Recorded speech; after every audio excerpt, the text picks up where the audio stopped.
baru jadi guru. Oke, selamat sore teman-teman, abang-abang dan kakak-kakak semua. Selamat bergabung di ibadah PMKJ Bible Study hari ini.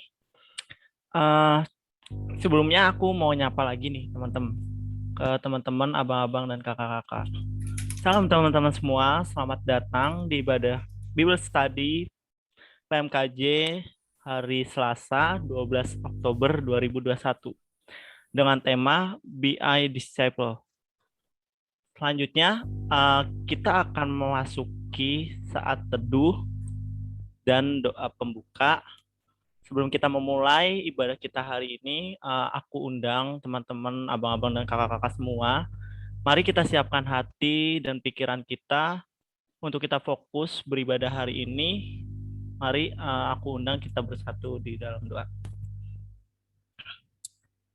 Bapa kami di dalam surga, terima kasih banyak ya Tuhan Yesus. Sore hari yang indah ini ya Tuhan, kembali kami berkumpul bersama-sama dalam ibadah Bible Study di PMKJ ini ya Tuhan. Kalau kiranya ya Tuhan, Tuhan sertai segala ibadah kami yang akan kami lakukan pada hari ini dari awal pertengahan hingga akhirnya ya Tuhan. Tuhan berkati juga setiap pelayan-pelayan yang terlibat dari WL, singer, usher, pendoa syafaat maupun pelayan-pelayan lain yang terlibat. Kiranya Engkau yang menyertai, kiranya Engkau yang memberkati baik setiap persiapan yang sudah mereka lakukan maupun device atau jaringan yang mereka pakai saat ini, kiranya Engkau yang memberkati. Dan juga ya Tuhan, Tuhan berkati juga kepada hamba-Mu nanti yang akan memberitakan kebenaran firman-Mu, biar firman-Mu yang akan dibagikan nanti dapat menjadi rema dalam kehidupan kami, dapat kami aplikasikan dalam kehidupan kami juga ya Tuhan Yesus. Terima kasih banyak ya Tuhan, kami akan memulai ibadah pada hari ini. Kami serahkan semuanya ke dalam tangan-Mu, bungkus dengan kuasa darah-Mu. Hanya di dalam nama Tuhan Yesus Kristus, kami sudah berdoa dan mengucap syukur. Haleluya. Amin.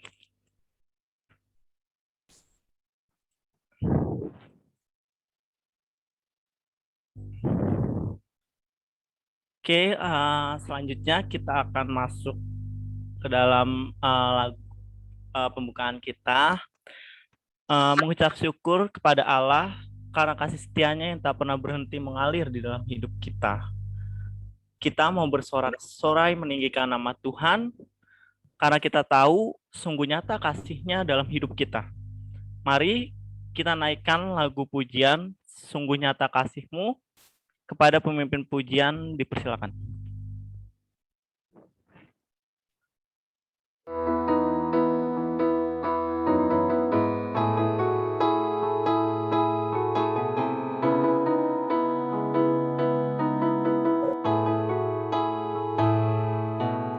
Seindahnya pelangi, secerahnya mentari, namun Kau yang terindah, hanya Kau yang terbaga. Walau badai menghadang dan bumi pun bergoncang, namun Kau kan setia menjagaku selamanya. Sungguh nyata kasih-Mu di sepanjang hidupku, dengan darah-Mu Kau tebus dosaku. Sungguh nyata kasih-Mu di sepanjang hidupku, dengan darah-Mu Kau tebus dosaku. Dengan darah-Mu Kau tebus dosaku.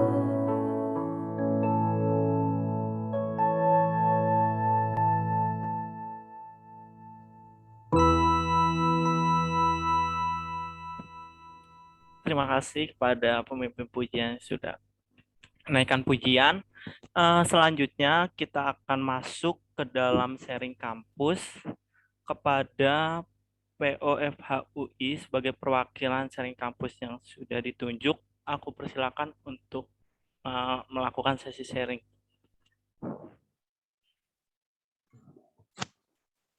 Shalom teman-teman semua, aku Delima dari Persekutuan Oikumene Fakultas Hukum UI.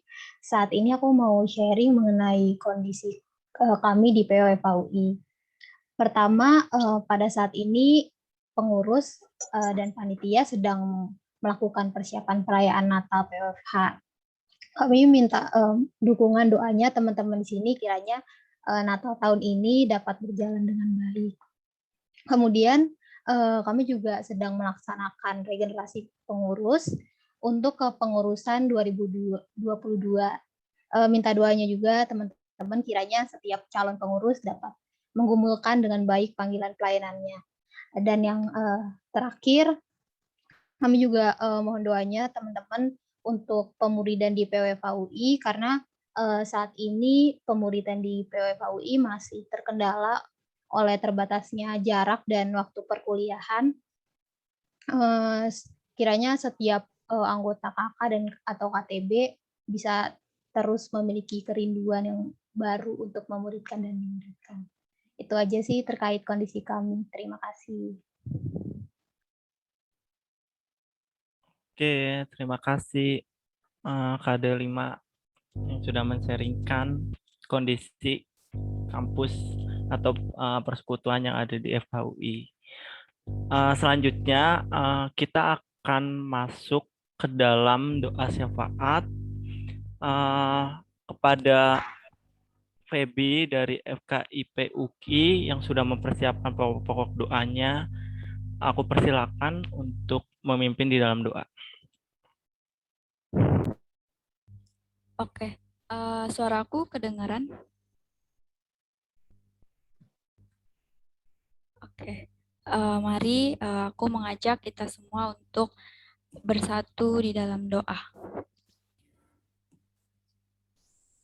Ya Allah Bapa yang bertahta di dalam kerajaan surga, sungguh mengucap syukur Tuhan untuk segala penyertaan-Mu yang boleh terus Engkau berikan kepada kami, hamba-hamba-Mu, di mana hingga pada sore hari ini kami boleh mengikuti PMKJ, itu bukanlah karena suatu kebetulan, namun karena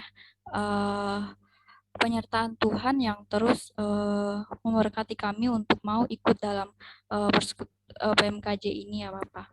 Dan sebentar hamba akan menyampaikan setiap pokok doa yang boleh di-sharingkan oleh teman kami tadi ya Tuhan. Kami adalah manusia yang berdosa, kiranya Tuhan yang boleh menghapus setiap dosa-dosa dan pelanggaran yang baik itu disengaja maupun tidak sengaja kami perbuat. Hamba mau berdoa ya Tuhan secara khusus untuk FHUI yang berdoa untuk persiapan perayaan Natal yang akan mereka laksanakan. Biarlah Tuhan saja yang boleh menyertai dan memberkati setiap rangkaian acara yang mungkin saat ini sudah mereka susun, yang saat ini yang sudah terbentuk dalam bentuk kepanitiaannya. Biarlah Tuhan yang boleh memberikan kelancaran dan memberikan mereka hikmat kebijaksanaan sehingga semuanya dapat berjalan dengan baik, seturut dan sesuai dengan kehendak Tuhan. Berdoa juga ya Tuhan untuk regenerasi pengurus yang saat ini sedang mereka laksanakan, kiranya setiap calon pengurus dapat menggumulkan dengan baik panggilan pelayanan mereka.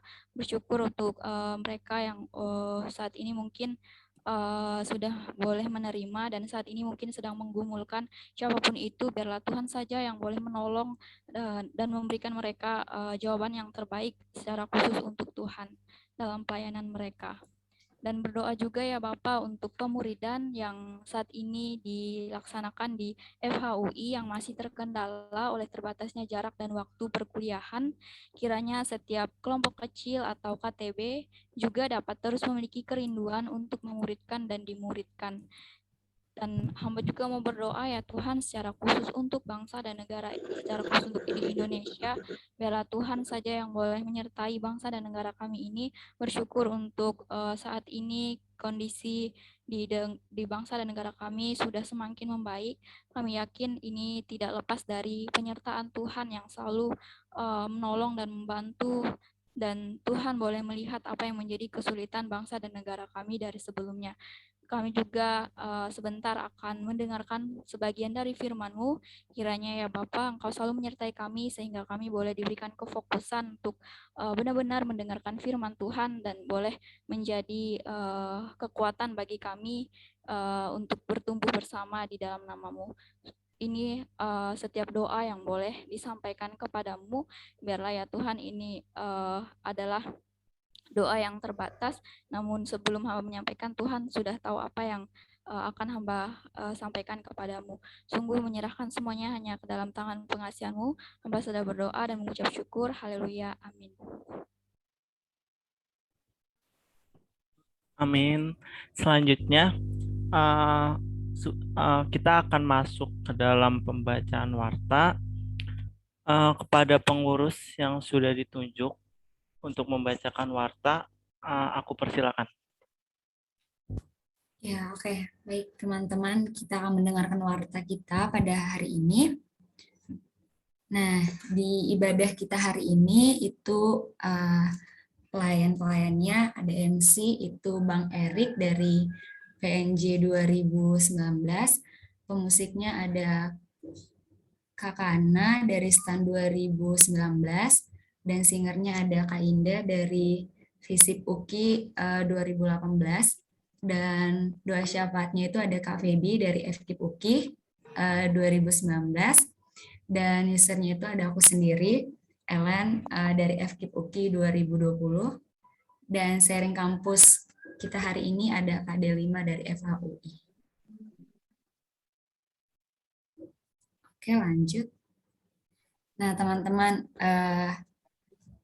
hari Selasa itu ada World Student Day, jadi di sini kita mau mendoakan pelayanan mahasiswa di Jakarta, teman-teman. Itu akan dilaksanakan hari Selasa, tanggal 19 Oktober 2021. Nah, jamnya itu jam 17.00 sampai 19.00. Jadi buat teman-teman, tolong dicatat tanggalnya agar bisa bergabung di hari Selasa. Oke, next. Nah, teman-teman, PMK Jakarta itu ada Instagram, teman-teman. Jadi teman-teman boleh follow Instagramnya untuk mendapatkan materi atau rekaman ibadah PMKJ. Oke, next. Nah, ini teman-teman ada buletin doa Nehemia juga tanggal 30 September 2021. Teman-teman boleh buka link di bit.ly BD Nehemia dan di buletin Nehemia ini juga teman-teman dapat kirim pesan, ada bit.ly dudu PMKJ. Jadi teman-teman boleh kirim pesan ke siapa aja, baik itu ke adik kelompok kecil maupun ke PKK maupun ke pelayan-pelayan kampus lainnya, gitu teman-teman. Oke, next. Oke, sekian teman-teman warta kita hari ini. Tuhan Yesus memberkati. Oke, terima kasih Alan sudah membacakan warta PMKJ hari ini. Selanjutnya kita mau masuk ke dalam kebenaran firman Tuhan, tapi sebelum kita mendengarkan firman Tuhan, aku ajak teman-teman kita menaikkan satu lagu pujian. Allah kita adalah Allah yang setia. Dia mau dalam setiap pelayanan maupun pemuritan yang kita lakukan, kita tetap setia sampai akhir hidup kita. Mari kita sembah Allah kita dengan menyanyikan lagu Sampai Akhir Hidupku. Kepada pemimpin pujian, aku persilakan.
yang mustahil bagimu. Kuasa-Mu kuatkanku, dasarku berharap. Kini aku berserah pada rancangan-Mu bagiku. Ku ikuti panggilan-Mu, ku kan setia sampai akhir hidupku. Kini aku percaya tiada yang mustahil bagimu. Kuasa-Mu kuatkanku, dasarku berharap. Kini aku berserah pada rancangan-Mu bagiku. Ku ikuti panggilan-Mu, ku kan setia sampai akhir hidupku. Ku ikuti panggilan-Mu, ku kan setia sampai akhir hidupku.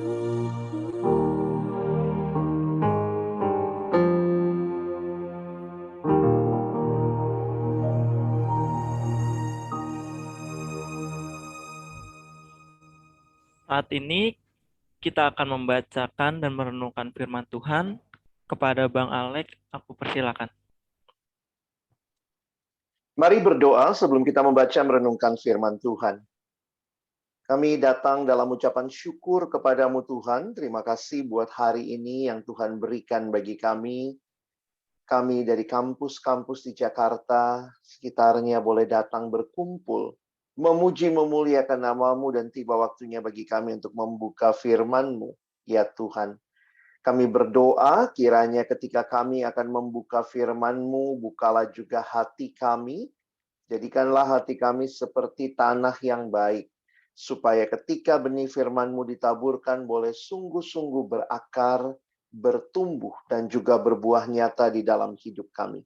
Berkati hamba-Mu yang menyampaikan, semua kami yang mendengar, dan juga interaksi kami, diskusi kami nanti di dalam kelompok, agar kiranya bukan hanya kami makin memahami firman, tetapi kami juga ditolong boleh melakukannya di dalam keseharian kami.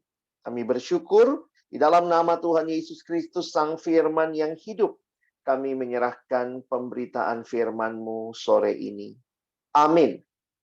Shalom. Selamat sore teman-teman sekalian. Bersyukur buat kesempatan boleh kembali sharing firman Tuhan kepada teman-teman sekalian. Dan jangan lupa, kesempatan seperti ini bukan hanya kita belajar, tetapi juga kita rindu boleh melakukan ya apa yang kita pelajari bersama. Karena itu nanti teman-teman tolong menyimak begitu ya, untuk nanti dalam diskusi di kelompok ya. Jadi di akhir nanti jangan langsung leave, kita akan discuss, karena ini jadi bagian yang kita sama-sama ingin terus bangun di dalam pelayanan kita. Nah, hari ini kita akan bicara tentang be a disciple. Nah, ini sebenarnya istilah yang penting di dalam kekristenan ya. Nah, saya ingin mengajak kita review sedikit. Teman-teman baru selesai di PMKJ bersama, kita membahas bagaimana orang yang boleh datang kepada Tuhan, boleh percaya kepada Kristus, karena memang menarik sekali. Kekristenan adalah relasi dengan Tuhan.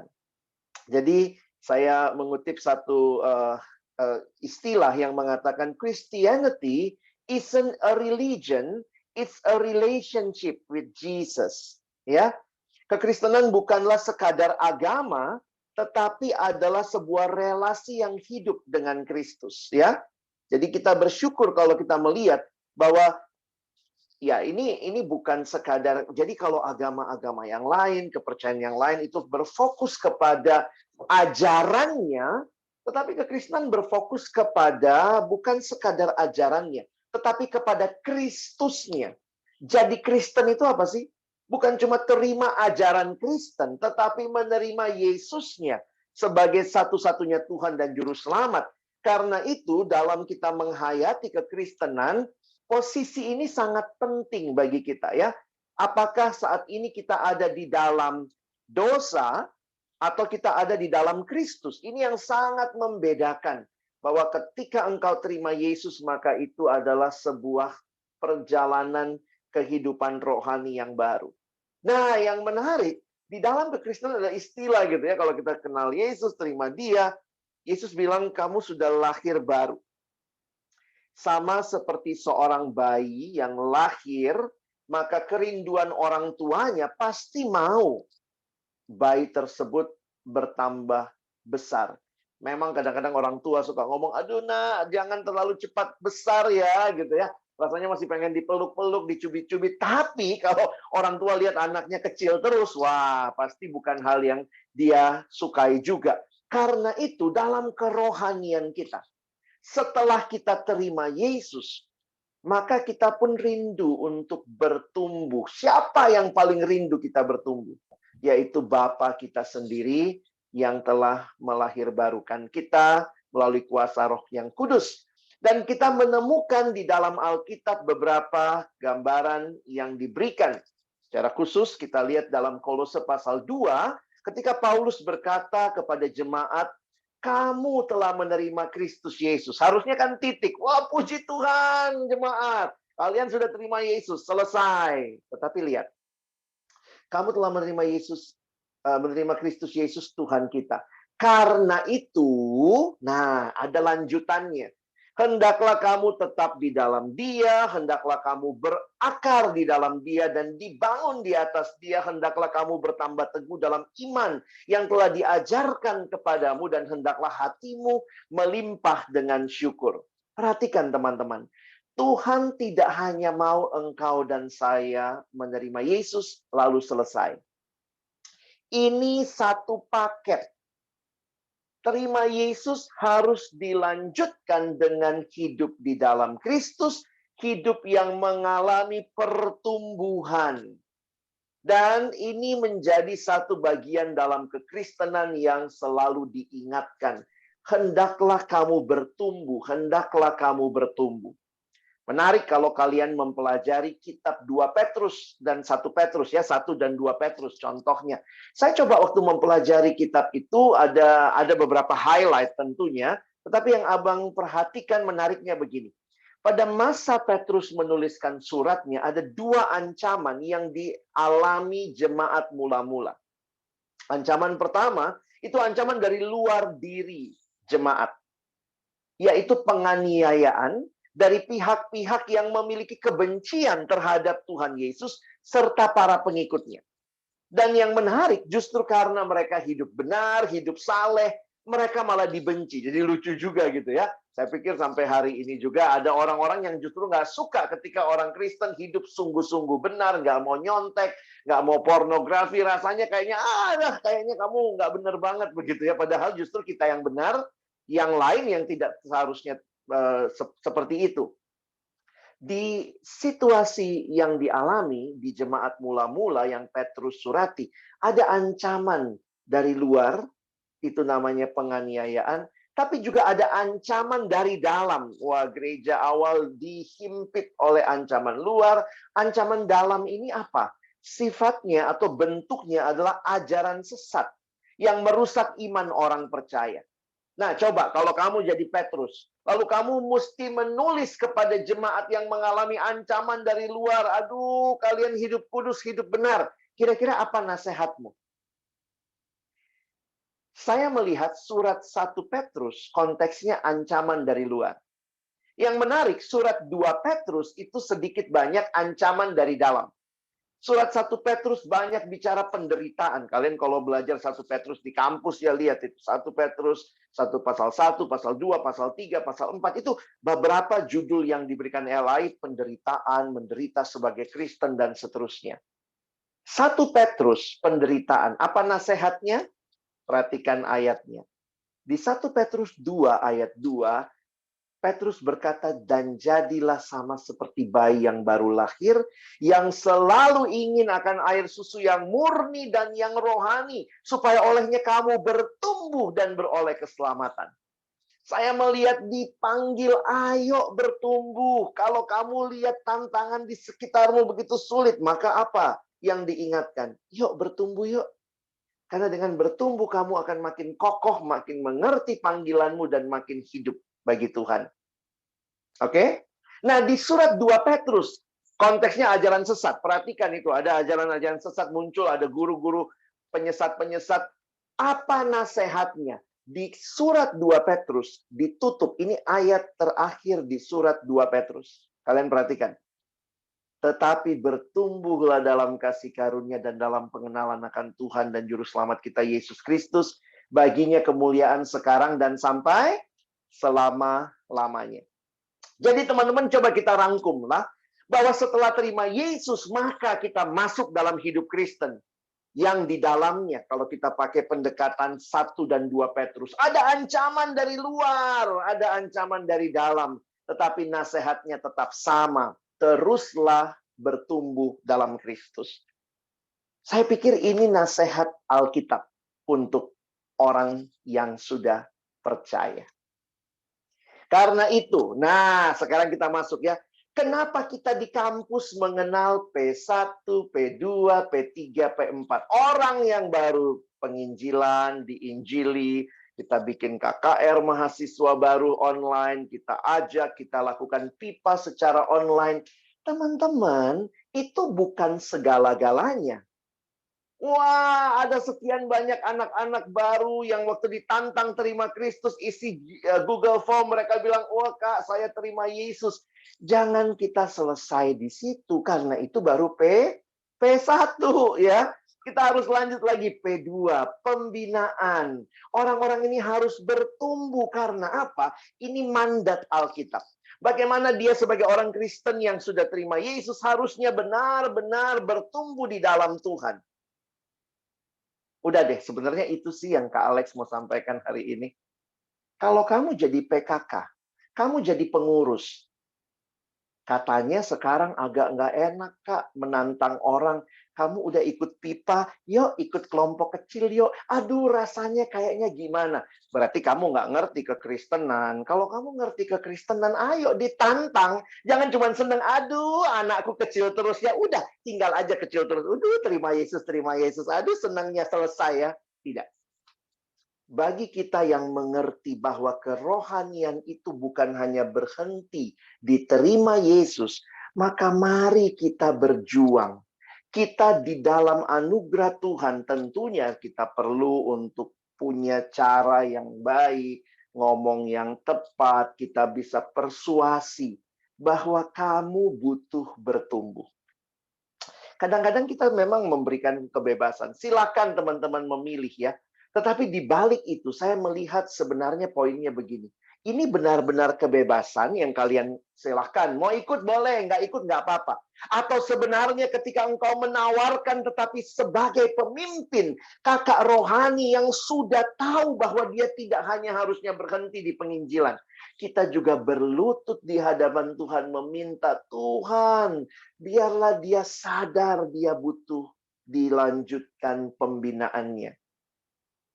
Saya pikir kita harusnya punya pemahaman lebih jauh sebagai orang-orang yang rindu bahwa setiap anak-anak yang sudah terima Yesus, setiap adik-adik yang sudah terima Yesus itu nggak berhenti sampai di situ.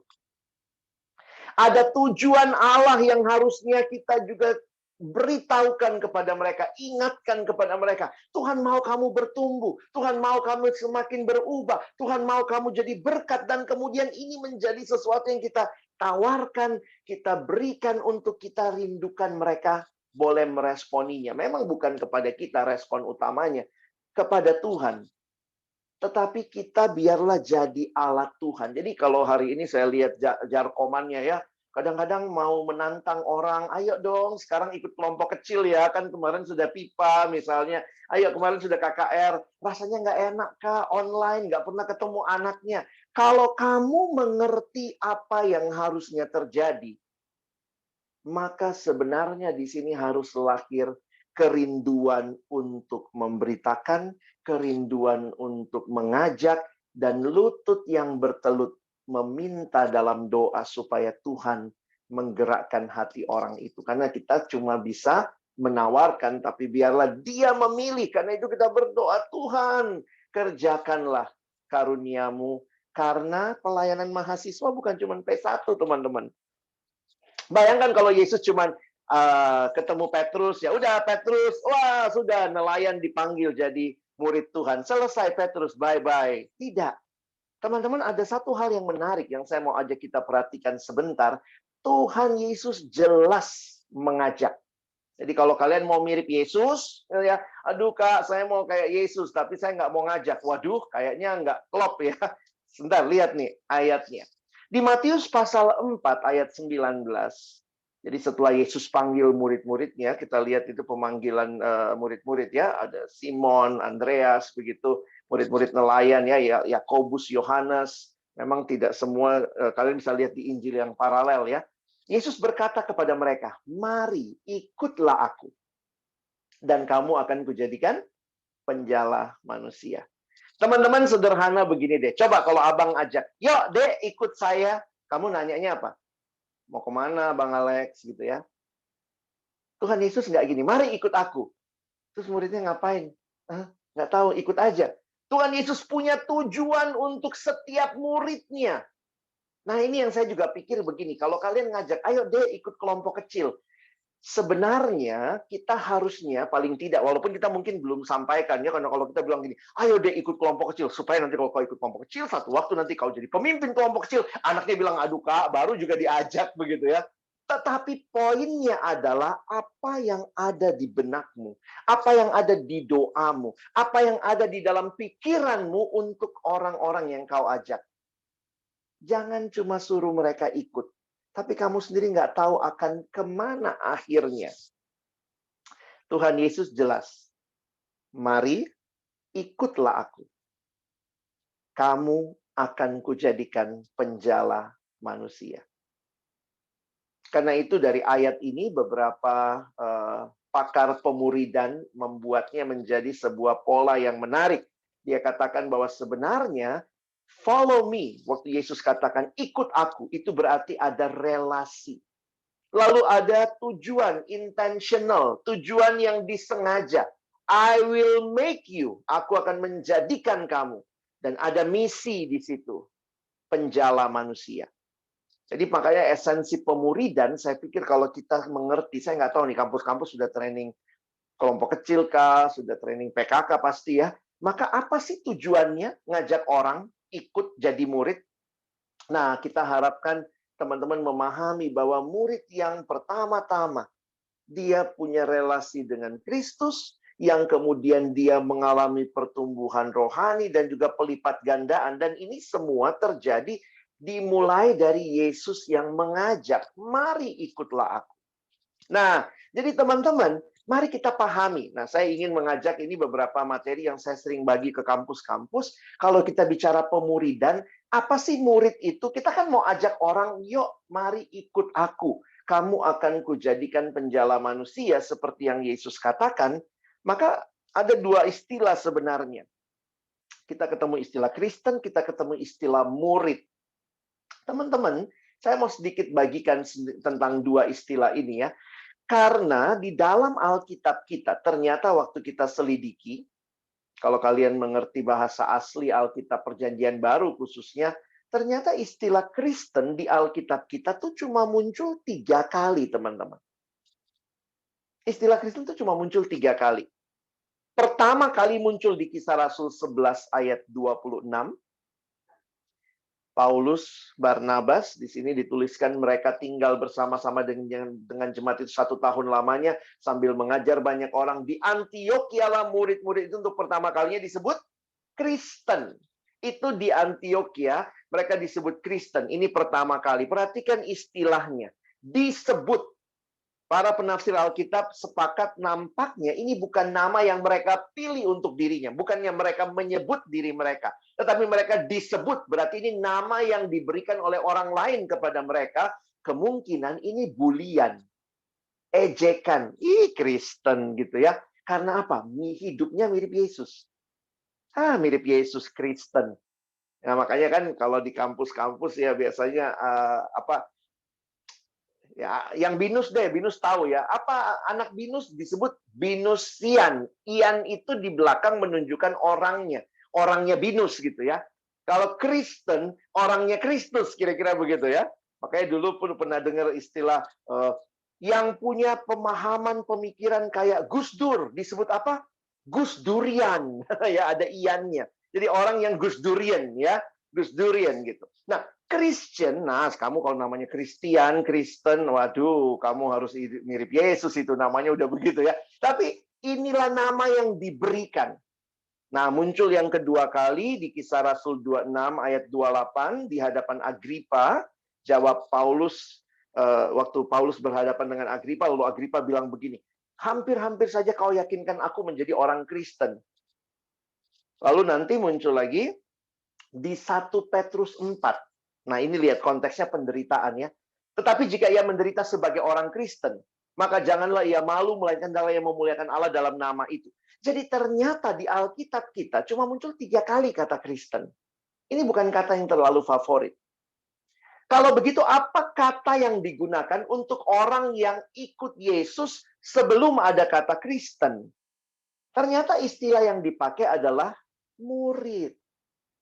Murid adalah suatu sebutan yang umum di dalam Alkitab untuk menunjuk kepada orang yang ikut Yesus. Makanya tadi perhatikan, di Antiokhia lah murid-murid itu untuk pertama kalinya disebut Kristen. Jadi nanti kalau teman-teman lihat sebenarnya di Alkitab, kalau kita mau survei itu banyak kan kata murid ya. Walaupun juga, nah ini menarik lagi, nanti saya kasih sedikit data ya, bahwa di dalam kata murid itu hanya muncul di Injil dan Kisah Rasul. Tapi kita simpulkan sebentar. Kalau begitu, siapakah murid? Murid sama Kristen itu sama, jangan dibilang beda. Memang seringkali, kadang-kadang murid itu, pemuridan itu sekarang jadi program. Makanya orang suka ngomongnya begini, oh Kristen ya.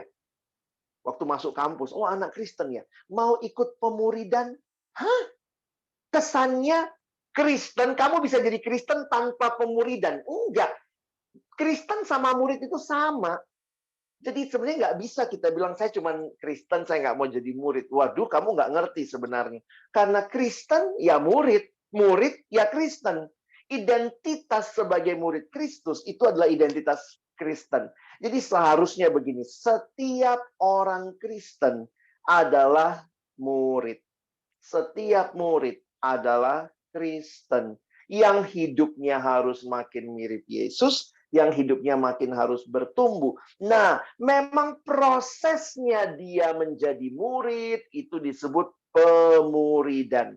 Salah satu strategi pemuridan di kampus adalah kelompok kecil. Jadi kita mesti jelas kelompok kecil, ayo ikut kelompok kecil ngapain? Karena kamu harus jadi murid, Dek. Melaluinya Tuhan sedang membangun hidupmu.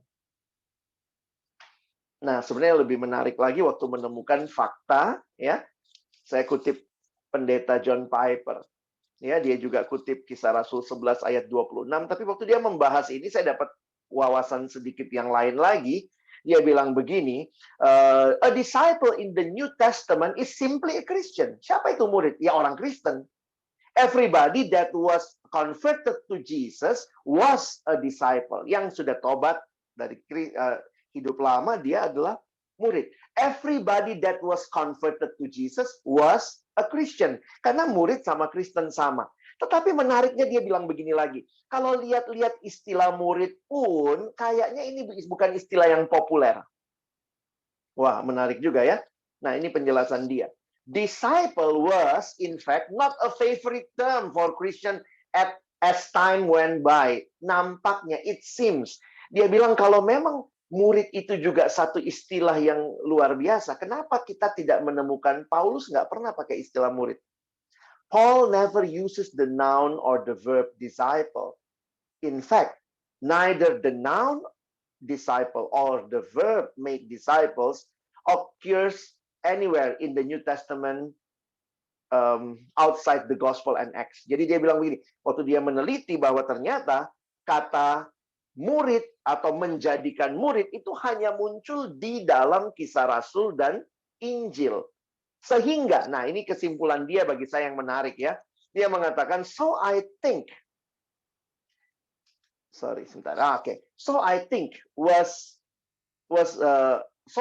what is important is not the terminology. Bukan, jadi memang kalau kita bilang, mana yang lebih bagus nih, Kristen atau murid? Ya, dua-duanya ternyata juga kalau kita lihat seluruh perjanjian baru, nggak populer-populer amat. Karena itu dia bilang bukan masalah istilahnya yang penting. But people need to become Christians and people need to be taught how to think and feel and act as Christian. That is a disciple. Jadi kalau begitu, seperti apa hidup yang harus muncul dalam diri orang-orang yang ngakunya murid, ngakunya Kristen? A follower of Jesus, one who embraces Him as Lord and Savior and treasure. Orang-orang yang benar-benar mengatakan atau memeluk Yesus sebagai satu-satunya Tuhan dan Juru Selamat dan harta abadinya. Karena itu menarik, ada satu kalimatnya Dietrich Bonhoeffer. Dia mengatakan, Christianity without discipleship is always Christianity without Christ. Jadi nggak mungkin, istilahnya begitu aja lah. Nggak mungkin Kristen tanpa pemuridan. Sama, nggak mungkin Kristen tanpa Kristus. Lucu juga ya. Gimana Kristen tanpa Christ? Bisa nggak? I want to be a Christian but without Christ. Christianity without Christ, Christian without Christ tinggal Ian. Coba hapus Christ-nya, tinggal Ian. I am nothing. Begitu ya. Jadi menarik untuk memperhatikan Christian without Christ is only Ian. I am nothing. Karena itu, satu kutipan lagi dari Timothy Keller ya, dia mengatakan discipleship is not an option. Itu sebenarnya begitu ya. Jadi kalau kita menawarkan pemuridan, kalau kalian takut nawarin, ayo dimuridkan, itu sebenarnya juga bukan tawaran opsi boleh ikut boleh enggak. Tapi poinnya adalah mau nggak dia jadi murid. Kelompok kecil itu cuma satu sarana. Mungkin dia bilang, oh saya sudah ikut kelompok kecil di gereja, ya oke. Tapi poinnya adalah pastikan semua orang-orang yang kalian layani, pastikan mereka bertumbuh nggak jadi murid. Jesus says that if anyone would come after me, he must follow me. Harusnya ikut Kristus, ikut dia. Nah, ini saya pakai beberapa kutipan untuk mendorong teman-teman melihat ya bahwa ini bukan pilihan. Dalam sebuah buku berjudul The Complete Book of Discipleship, sudah diterjemahkan ke bahasa Indonesia, kalian bisa cari ya. Panduan lengkap pemuridan ya. Ini buku yang tergolong cukup baru, maksudnya dalam bahasa Indonesianya juga. Jadi cuma seringkali kita di kampus belum pakai ya. Kita masih pakainya buku-buku pemuridan yang lama, yang tua gitu ya. Ini perlulah kalian coba lihat untuk panduan PKK ke depan. Saya masih kutip bahasa Inggrisnya. Dia mengatakan begini, discipleship God's very best for His people. Jadi discipleship ini adalah apa yang terbaik yang Tuhan mau untuk murid-muridnya. Jesus taught that faith means to follow. That was His first test of a person faith. Nah, saya senang kalimat ini, ya, bahwa following, however, isn't short term. Ikut Yesus itu bukan temporer. Jadi yang kalian tawarin sebenarnya kelompok kecilnya yang mungkin temporer selama 2 tahun, tapi jadi murid itu sebuah perjalanan seumur hidup. The discipleship isn't a program or an event, it's a way of life. Ini bukan program, ini sebuah gaya hidup. It's not for a limited time, but for our whole life. Discipleship isn't for beginners alone, it is for all believers for every day of their life. Jadi nggak ada yang kita sudah tamat pemuridan. Ini bukan cuma, oh anak baru, ya dia jadi murid. Kalau PKK-nya berhenti. Makanya kita mengenal prinsip murid yang memuridkan. Lalu perhatikan lagi. Discipleship isn't just one of the things the church does. It was the church does. Jadi sebenarnya seluruh program PMK itu fokusnya apa? Menghasilkan murid. Kenapa kalian bikin buletin? Kalau di kampus ada buletin, ya untuk menghasilkan murid. Kenapa bikin retret? Untuk menghasilkan murid. Jadi kalau kita lihat semuanya, ini intinya pemuridan. Seluruh program mengarah kepada hal itu. It was the church does. It's not just part of the advancement of God's kingdom. The existence of serious disciple is the most important evidence of God's work on earth. Yang paling penting bukan kemajuan kerajaan Allah. Kemajuan kerajaan Allah harus diukur dari adanya murid-murid yang sungguh-sungguh hidup bagi Allah. Without enough of this worker, the task languishes and the work remains incomplete. Simply, discipleship means learning from and following a teacher. Karena itu teman-teman, Paulus bisa bilang ya, ikutlah aku seperti aku ikut Kristus. Jadi murid sejati adalah murid yang juga ikut Yesus dan pada waktunya juga dia kembali memuridkan. Itu yang kita perhatikan yang terjadi di dalam kehidupannya Yesus. Jadi teman-teman yang dikasihi Tuhan, saya rindu di akhir kita merenungkan bagian ini. Kalian ngerti ya, kalau kita kenapa membuat pemuridan, lalu bentuk pemuridannya kita memilih kelompok kecil. Teman-teman, itu satu respon kita kepada apa yang sudah Tuhan nyatakan. Apa yang sedang Tuhan kerjakan di tengah-tengah dunia ini. Nah, saya mau tutup dengan beberapa slide ini gitu ya. Bagi saya ini menolong kita menghayati akhir yang penting dari sebuah pemuridan. Nah, kasih ingat Matius 28 ya, kita dari tadi belum keluarin ayat pamungkasnya. Aduh, kalau kelompok kecil harus ada Matius 28, Bang. Iya sih. Nah, coba lihat ya. Lihat fokusnya Yesus. Karena itu, pergilah, jadikanlah semua bangsa muridku, dan baptislah mereka dalam nama Bapa dan Anak dan Roh Kudus, dan ajarlah mereka melakukan. Saya garis bawahi bagian ini. Pemuridan bukan sekadar transfer knowledge. Kadang-kadang mikir ya, kelompok kecil itu kan gampang aja kalau tujuannya hanya transfer knowledge. Bikin aja kelompok kecil, kita bikin kelompok kecil yang ini ya, semester pendek. Tiap hari datang. Senin bab 1, Selasa bab 2, Rabu bab 3. Bayangkan kalau kayak begitu, tiap hari 1, udah selesai. 2 minggu loh selesai MHB, hebat nggak? MHB kan 12 bab ya. Udah bikin aja. Senin 1, 2 gitu ya. Oh, Sabtu libur atau minggunya libur. Nanti Senin mulai lagi. 2 minggu cukup selesai. Tapi kenapa kita mau membangun orang itu minggu ke minggu, bulan ke bulan? Karena yang kita transfer bukan cuma pengetahuannya. Lihat Tuhan Yesus fokusnya. Dan ajarlah mereka teori kekristenan? Tidak. Ajarlah mereka melakukan. Makanya sejak Abang mengerti ayat-ayat pemuridan ini, kalau kalian dengar doa saya seringkali doa saya bilang ini doa pemuridan. Tuhan, tolonglah kami bukan hanya menjadi pendengar firman, tapi jadi pelaku firman. Ya, jangan cuma kutip-kutip ya, tapi kalian ngerti apa yang didoakan.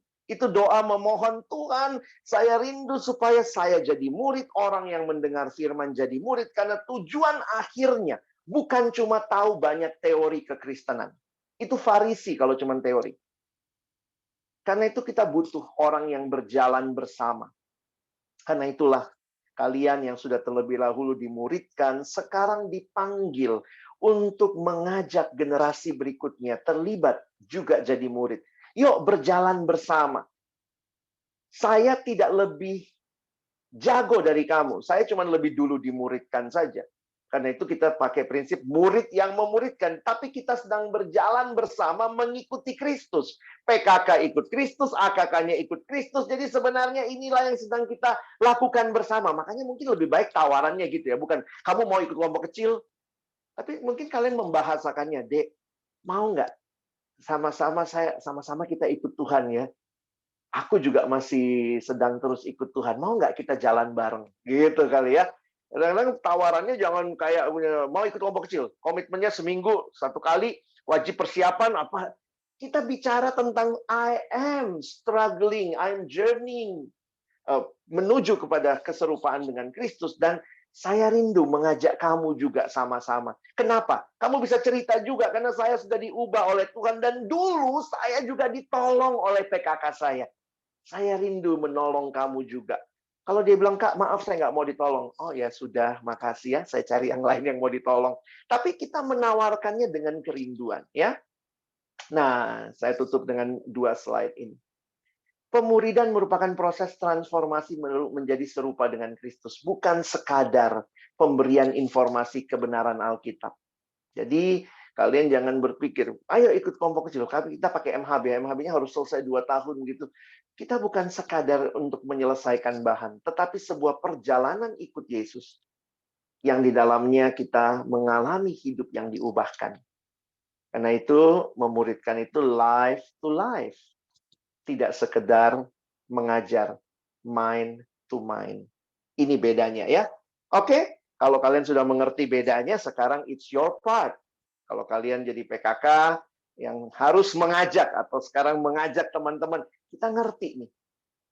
Dan kita juga sama-sama, yuk let us journey together. Saya pikir kalau diajak journey together, mungkin dia lebih akan terbuka ya. Karena melihat bahwa saya tidak sedang dipaksa, saya tidak sedang, tapi saya sedang ditolong untuk melihat bahwa setelah saya terima Yesus, saya harusnya hidup bertumbuh di dalam Kristus. Selamat berjuang teman-teman. Biarlah kalian seperti Yesus yang benar-benar mengerti ya. Mari ikut aku. Yesus mengajak. Dan tujuannya, kamu akan kujadikan penjala manusia. Ajaklah generasi baru ini, mari jadi murid Kristus. Saya lagi berjuang jadi murid Kristus. Yuk, kita jalan bersama ya. Menuju kehidupan yang semakin menyerupai Kristus. Amin. Mari berdoa. Tuhan tolong kami sekali lagi bukan cuma jadi pendengar, tapi jadi pelaku-pelaku firman. Terima kasih apa yang kami terima hari ini. Biarlah juga boleh membawa kami juga punya semangat, punya keyakinan, punya doa untuk orang-orang yang akan kami ajak. Kami tidak sekedar mengajak mereka ikut program PMK, ikut kelompok kecil yang sudah dibuat oleh seksi KK, tapi kami mengajak mereka untuk jadi murid Kristus. Karena kami telah mengalami jadi murid Kristus dan membawa mereka berjalan bersama untuk semakin serupa dengan Kristus. Terima kasih. Tolong kami semua jadi murid, bukan cuma jadi pendengar firman, tapi jadi pelaku-pelaku firman. Dalam nama Yesus kami sudah berdoa dan bersyukur. Amin.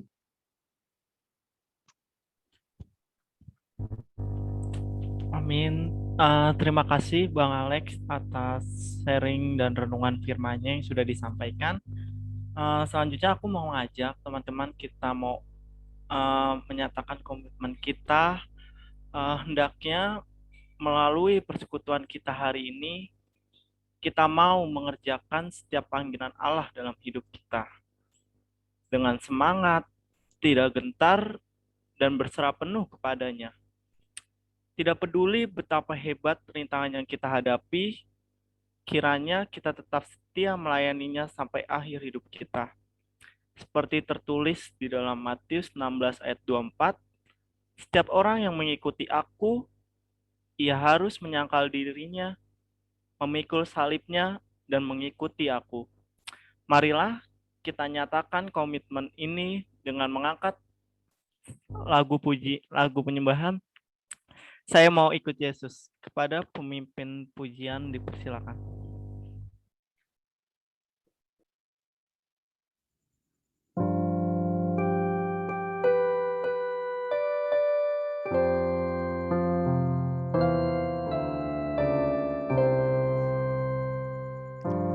Saya mau ikut Yesus.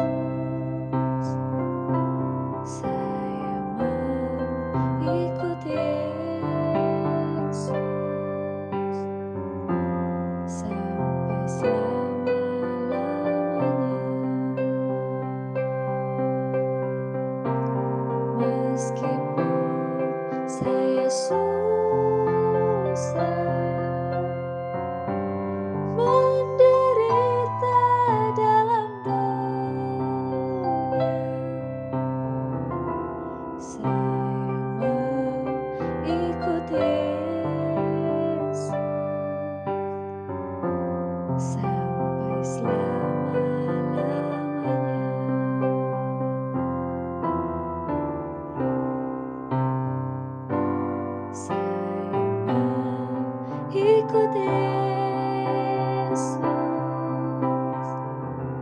Saya mau ikut Yesus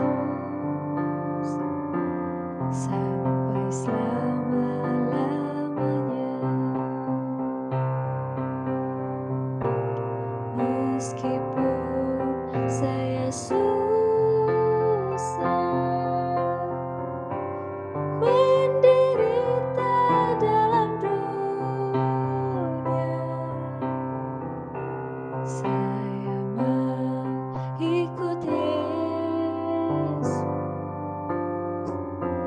sampai selama-lamanya.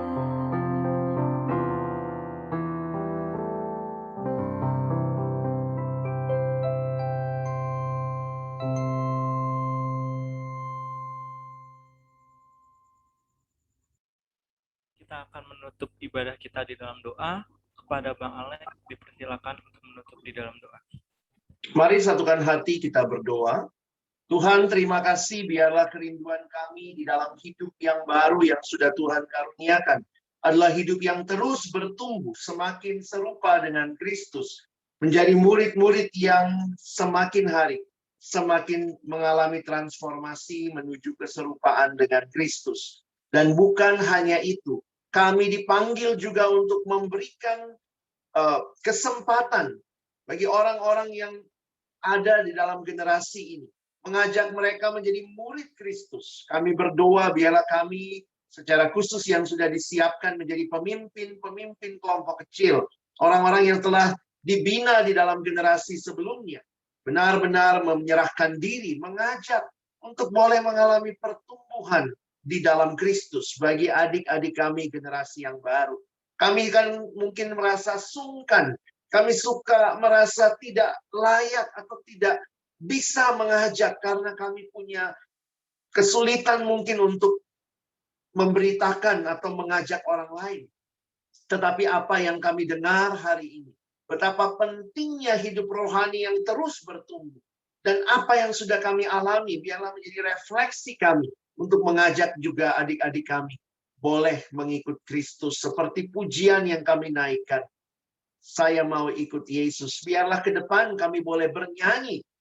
Kami mau ikut Yesus. Karena bukan hanya saya, tetapi saya dan adik-adik yang juga diajak, ditantang ikut Yesus sama-sama. Kami mau ikut Yesus sampai selama-lamanya. Terima kasih Tuhan. Sekali lagi tolong kami bukan cuma jadi pendengar firman, tapi jadi pelaku firman. Berdoa bagi kelompok sharing di dalam breakout room setelah ini, biarlah benar-benar kami bukan hanya mengerti, tetapi juga boleh mendiskusikan, merefleksikan, dan mengaplikasikan firman. Kami bersyukur menutup pertemuan kami dalam nama Yesus kami berdoa. Amin. Amin. Terima kasih sekali lagi kepada Bang Alek atas pelayanannya, dan aku ajak juga teman-teman boleh mengucapkan terima kasih kepada Bang Alek atas pelayanannya, juga kepada teman-teman yang terlibat pelayanan hari ini. Dan selanjutnya aku mau ngingetin kalau kita ada sesi sharing atau diskusi hari ini, jadi teman-teman jangan keluar dari room Zoom ini dulu, karena nanti akan di-invite oleh ketua kelompoknya masing-masing. Jadi selamat bersharing teman-teman, Tuhan Yesus memberkati.